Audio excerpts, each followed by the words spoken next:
इस कार्यक्रम के पुण्यार्जक थे श्री भागचंद मंजू देवी, सौरभ वर्षा एवं लवी कासलीवाल गगराना वाले, डिब्रूगढ़, असम।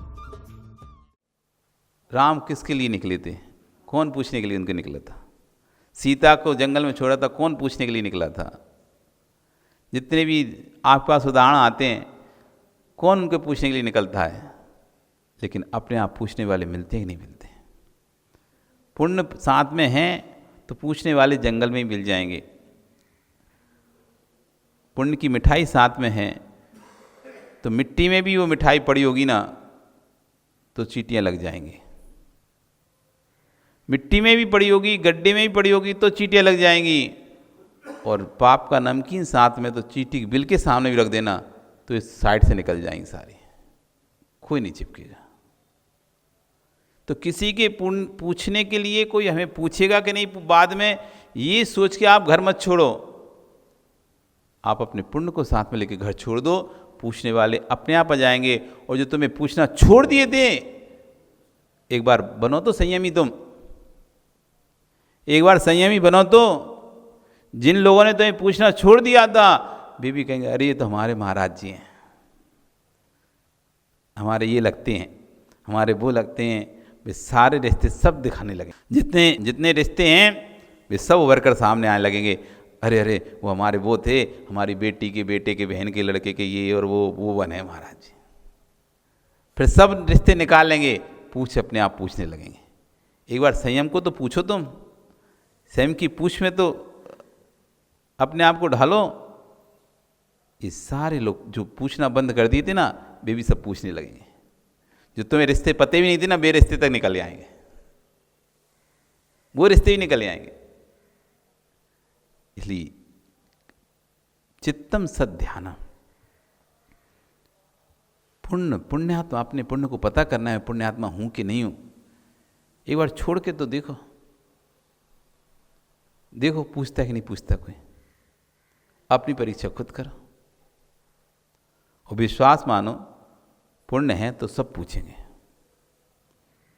चाहे आप तुम सुंदर हो, चाहे सुंदर हो, बूढ़े हो, जवान हो, एक्टिव हो, अनएक्टिव हो, सुखी हो, दुखी हो, बीमार हो, कुछ भी हो, पुण्य है तो सब पूछेंगे। और कुछ पुण्य नहीं है तो चाहे तुम स्वस्थ बने रहो, सुंदर बने रहो, हष्टपुष्ट बने रहो, जवान बने रहो, युवा बने रहो, तब भी कोई नहीं पूछेगा। सम्मान, एक युवा आर्यन की वंदना कर रहा था, उसकी वंदना देखकर दूसरा युवा कहता है ये तो बहुत धर्मात्मा जीव है। एक युवा भगवान की वंदना कर रहा है, दूसरा युवा उसे देखकर कह रहा है कि ये तो बहुत ही धर्मात्मा है। कोई कन्या ने देखा, वो भी सोचती है ऐसी अवस्था में देखो कितना धर्म में लीन है। और ज्ञानी तू दर्शन करके जैसे ही बाहर निकला, तेरे मन में भाव आ गए कि ये मेरा मित्र बन जाए या मेरी पत्नी बन जाए। वो तो सोच रही थी धर्मात्मा है और तुम सोच रहे थे देखते देखते ये लड़की ठीक है, ये अच्छी है। तुम सोच रही थी, वो तो सोच रही माँ कितना ध्यान कर रही हो, और माँ देख रही थी इसको बहू, इसकी बात चलाते हैं, ये लड़की किसकी है, इसका रिश्ता ढूंढते हैं। मतलब चित्तम सद्ध्यानम, कहाँ ध्यान जाते हैं लोगों के, दूसरा आपको क्या देख रहा है और आप क्या देख रहे हो। हे ज्ञानी, वह तो तेरे लिए सम्मान का तिलक लेके गई थी, लेकिन तू बनने वाला भगवान है, लेकिन तूने अपने राग की बात किसी प्रकार से उसे कह दिया। उस क्षण उसके हृदय के में जो सिद्धा गुण था तेरे प्रति, वह टूक हो गया। राग के पास में भले ही फंसा हो, परंतु धर्म का संबंध था, वह विच्छेद हो गया। इसे कहेंगे रासायनिक क्रिया। दिगंबर जैन धर्म में किंचित भी तत्व के बाहर की चर्चा नहीं की जाती है। देश के जिसमें जितने ग्रंथ हैं, जितने ग्रंथकर्ता हुए हैं भिन्न भिन्न दर्शनों के, सभी का अध्ययन करने के बाद जब चित्त रुकता है तो माँ दिगंबराचार्यों के पास ही आकर रुकता है। आचार्य करके इतने दर्शन हैं और इतने सारे ग्रंथ हैं, सबके अध्ययन किया। सब अध्ययन करने के बाद जब बाद में समझ में आता है तो तब समझ में आता है कि दिगंबराचार्य के ग्रंथ ही श्रेष्ठ ग्रंथ है, जैन ग्रंथ ही श्रेष्ठ ग्रंथ है।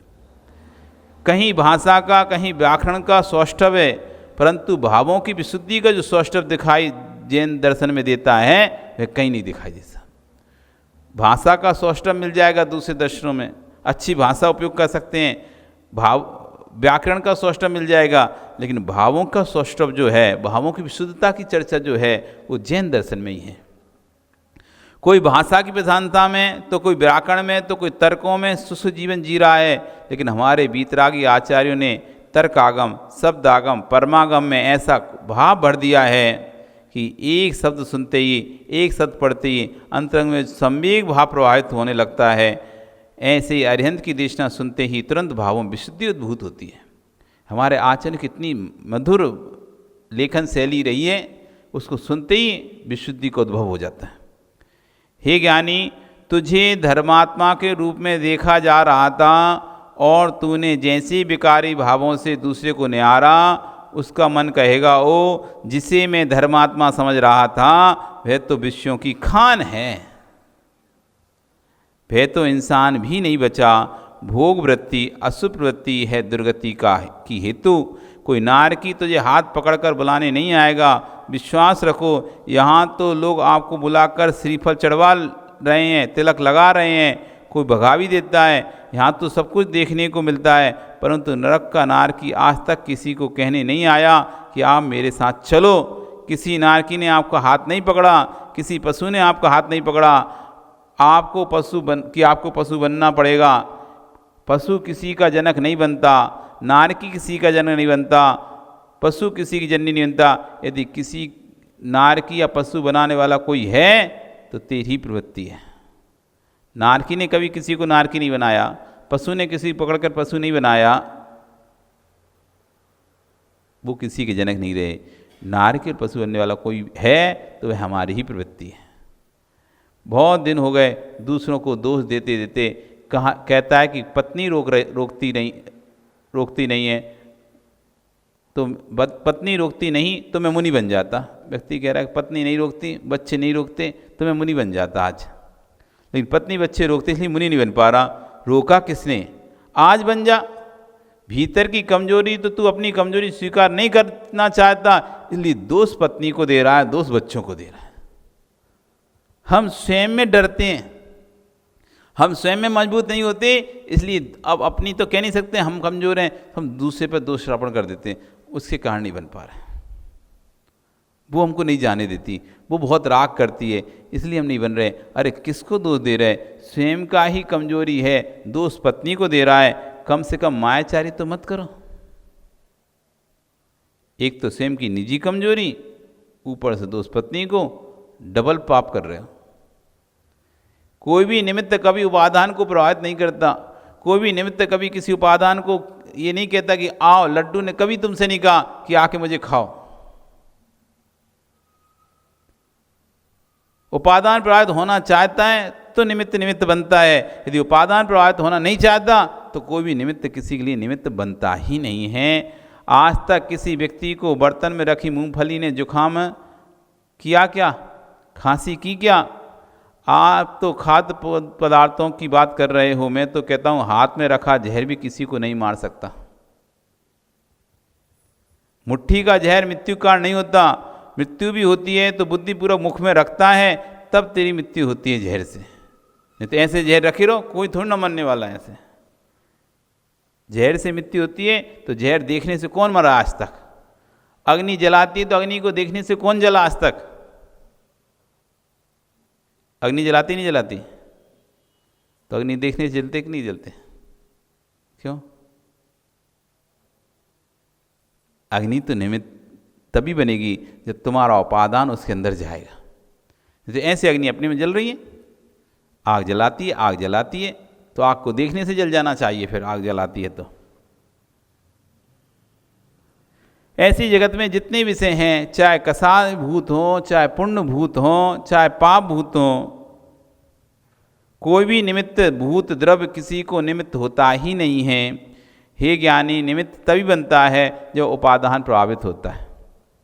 आज तो स्वीकार करना ही पड़ेगा, बिना स्वीकार करे पंचम काल तक आ गए और आज भी स्वीकार नहीं करे इस बात को, अभी भी दूसरों को दोष देते रहे तो अब छठवें काल में जाने में देर नहीं है। अभी तक हम दूसरों को दोष दे दे के इस पंचम काल तक पहुंच गए, अभी और 2 दोष हम कैसे करें कल्याण महाराज? हमारे पीछे ये है, वो नहीं छोड़ रहा हमको, हम तो चाहते निकलना, वो नहीं छोड़ रहा। तो कह रहे हैं और दोष दो निमित्तों को, अब 6वां काल दूर नहीं है और वहाँ जाकर अच्छे से रहना फिर 6वें काल। हे ज्ञानी, तेरे विशुद्ध परिणाम नहीं होते तो विशुद्ध से आकर क्या कर सकते थे? निमित्त तभी बना है जब उपादान प्रबल था। निमित्त तभी बनेगा, नहीं तो निमित्त कहाँ ही बनेगा। इतने सारे लोगों के अभी आपके लिए भोग सामग्री निमित्त बन रही है क्या? इंद्रियां सारी आपके पास हैं, विकारी भाव भी आपके अंदर हैं, राग द्वेष भाव भी के अंदर आपके अंदर हैं, काम क्रोध भाव भी आपके अंदर हैं, लेकिन अभी कोई निमित्त बन रहा है क्या? अभी आपका उपादान प्रवचन सुनने में लगा हुआ है, अभी आपकी इंद्रियां प्रवचन सुनने में लगी हैं, तो बाहरी कोई भी निमित्त आपके लिए निमित्त नहीं बन रहा। यही तो इंद्रियों से तो भोग भोगता है आदमी, इन्हीं इंद्रियों से भोग भोगता है। रात्रि में भोग भोग रहा तो इन्हीं इंद्रियों से भोग रहा है। अब दिन में क्या होगा इसको? इंद्रियां तो नष्ट नहीं हुई, लेकिन हाँ उसका उपादान परिवर्तन हो गया, तो इंद्रियां क्या करेंगे? नगर में लाखों लोग रहते हैं, बहुत धर्मात्मा रहते हैं, लेकिन सभी क्यों नहीं आ पाए? नगर में तो लाखों लोग रहते हैं, सभी धर्मात्मा हैं, लेकिन सभी क्यों नहीं आ पाए हैं? जिनका उपादान प्रबल था उनके लिए गुरु निमित्त हैं, जिनका उपादान प्रबल नहीं है उनके लिए कोई निमित्त नहीं है। बहुत लोग हैं, लोगों की कमी है क्या? लेकिन फिर भी कितने लोग आ पा रहे हैं, कितने लोग रह पा रहे हैं? तो गुरु किसके लिए निमित्त बन रहे हैं? जिनका स्वयं का पुण्य का उपादान प्रबल है उसके लिए गुरु निमित्त बन रहे हैं। तुम पुराण हो कि नहीं? मैं सनातन हूँ, मैं पुराण हूँ। यदि मेरा आदि नहीं, अंत नहीं, मध्य नहीं, मैं तो त्रैकालिक हूँ। जब मैं त्रैकालिक हूँ, पंचम काल में आए हूँ, तो विशुद्ध सागर के नाम से बोल देना, महाराज तुम इतने पुण्यात्मा तो हो कि पंचम काल में मुनि बन गए, पर इतना पुण्य तुम्हारा नहीं था कि भगवान महावीर के सामने होते हुए तो उनके साथ निर्वाण को चले जाते हैं। इतना पुण्य रहा कि आप पंचम काल में आके मुनि बन गए, लेकिन इतना पुण्य नहीं था कि आप भगवान के साथ मोक्ष चले जाते। यहाँ क्यों आना पड़ता? इस खोटे काल में क्यों प्रवचन करना पड़ता? शुद्धांश लीन होकर आज भगवान के साथ चित्त स्वरूप में लीन होते, क्यों इधर उधर भटकते फिरते? ये भक्ति की भाषा बोल रही है, आपको मोक्ष जाना है तो हमें भी लेके चले जाओ। ये तो ज्ञानी ऐसे बोल रहे हैं जैसे घर की बात है। एक गिलसिया रखी है, उसमें पानी रखा है, ढार दो भगवान के ऊपर। भैया कितना सरल है, आपने बोल दिया ऐसा ही है भैया, ये पीछे है कमंडलू, उतार दो कपड़े, बैठ जाओ, हाथ पे हाथ रख के, कुछ नहीं करना है, यही तो मोक्ष मार्ग है। पर 24 अनंत अनंत हमने देखी, आपने भी देखी, क्या करूं? निमित्त प्रभावित होता है। चूने में हल्दी मिल जाए तो रंग बदलता है, पर बदलता तभी है जब मिल जाएंगे। आचार्य मुनि कह रहे हैं, तुम तो हमको अरहंत बनाने आए हो, ऐसी भक्ति की भाषा अपन बोलते हैं, या भगवान आप भी हमको मोक्ष लेके जाओ। तो कह रहे हैं ये भक्ति की भाषा हम बोलते हैं, लेकिन कोई निमित्त किसी को मोक्ष नहीं ले जाएगा। जब तक तुम्हारा स्वयं का उपादान नहीं होगा तब तक आप कभी भी आपका मोक्ष जागृत होगा नहीं। साधकतम करण है, साधक है। साधन तो अनंत बार मिलते हैं और अनंत बार मिले हैं और आगे मिलते रहेंगे। था वीर ने उपदेश मुझको सुनाया, मैंने सुना लेकिन गुनाह ना। क्या हमको अभी तक कभी इस भगवान का संरक्षण नहीं मिला होगा? कितनी बार मिला होगा? कई बार मिला होगा। जब आप पढ़ेंगे समुषण की वर्णन पढ़ेंगे, 8 भूमियाँ समुषण के अंदर होती हैं। तो अंतिम भूमि होती है श्रीमंडप भूमि, जिसमें 12 सभाएं लगती, भगवान रहते हैं। उसके पहले 7 भूमियाँ और होती हैं। उन 7 भूमियों में अच्छे भूमियाँ हैं, कोई भवन भूमि है, कोई उपवन भूमि है, कोई लता भूमि है, कोई मंदिर भूमि है, ऐसे करके 7 भूमियाँ हैं। और 7 भूमियों के पहले बहुत सुंदर सुंदर नृत्यशालाएँ हैं, वापिकाएँ हैं, वाटिकाएँ हैं, सब कुछ हैं। कई बार हम गए भगवान शरण में, लेकिन हुआ क्या? घूम घाम के, रास रंग देख दाख के लौट के आ गए। जैसे यहाँ पे अपन देखते हैं प्रवचन सभा चलती है, लेकिन आने वाले प्रवचन में कुछ आने वाले मंदिर के बाहर से निकल जाते हैं, कुछ आने वाले अंदर आ जाते हैं, दर्शन कर चले जाते हैं, कुछ आने वाले बैठकर जिनवाणी सुनते हैं और कुछ आने वाले बाहर से जाते हैं, वो भोजन करके वो वहीं को ही निकल जाते हैं। बाहर से आए, बाहर बाहर खाया पिया और ना तो दर्शन करने आएंगे और न प्रवचन सुने हो, भाई बार बार निकल जाए। ऐसी हजारों अनंतों बार हम भगवान के संरक्षण में गए, बस घूमे देखे और निकल गए। भगवान के संरक्षण के अंदर भी गए, वहाँ भी बैठे संरक्षण में, उपदेश भी सुना, लेकिन बस कुछ नहीं, सुन के खत्म।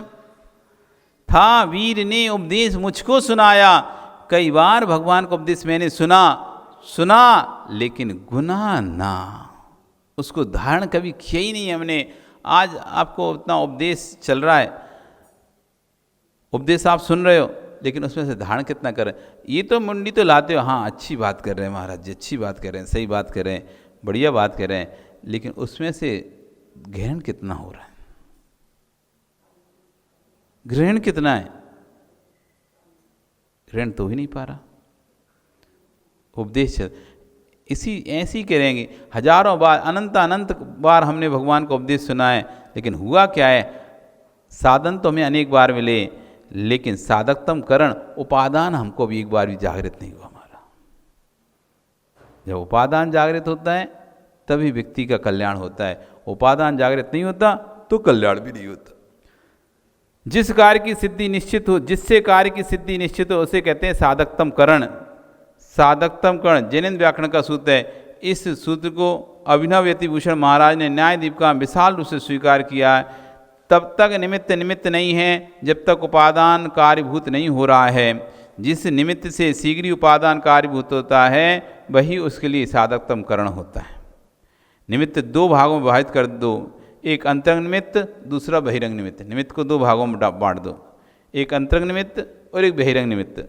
बहिरंग निमित्त तो अनंत बार मिल जाएंगे, लेकिन अंतरंग निमित्त नहीं मिलता तो बहिरंग निमित्त कार्यकारी नहीं होता। बाहर के निमित्त गुरु आदि तो बार बार मिल जाते हैं, प्रभु आदि तो बार बार मिल जाते हैं, लेकिन अंतरंग का जो निमित्त है विशुद्धि, वो बार बार नहीं मिलते। परिणाम वो बार बार नहीं मिलते। बाहर के परिणाम मिल जाएंगे, लेकिन अंतरंग के परिणाम जो हैं वो नहीं मिल पाते।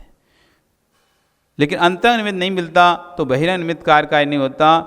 जो बहिरंग निमित्त है वह तेरे उपादान की योग्यता, वह उपादान की योग्यता को जब प्रवाहित करती है तब वो बहिरंग निमित्त तेरे लिए कार्यकारी होता है।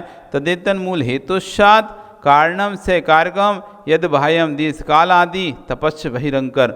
मूल हेतु तो तुम्हारा उपादान है और सब हेतु यानी दूसरा हेतु आपके बहिरंग तपश्चर्या आदि है। ये भी मानकर मत बैठ जाना सर्था कि जब उपादान आएगा तो कार्य होगा। उपादान कहीं से आता नहीं है, उपादान तो होता है। ये तत्क्षण की योग्यता तत्क्षण की पर्याय है। कोई यदि कि ऐसा सुन के कहने लगे कि जब उपादान से सब कार्य होता है तो फिर ठीक है, जब उपादान होगा हम तब कर लेंगे, तो कह रहे उपादान कोई नाम की वस्तु नहीं है, तुम्हारा पुरुषार्थ ही तुम्हारा उपादान है। कोई ये सोचे कि अब महाराज जी आपने कहा कि निमित्त तो आपके कहने से प्रवचन से तो हम दीक्षा नहीं लेंगे, तो जब आएगा अपने आप उपादान तब देखेंगे। तो कह रहे हैं उपादान कोई अलग वस्तु नहीं है, जो तुम्हारा पुरुषार्थ है वही तुम्हारा उपादान। जिस दिन तुम पुरुषार्थ कर दोगे वही तुम्हारा उपादान बन जाएगा और दूसरी वस्तु तुम्हारे लिए उसी समय निमित्त बन जाएगी।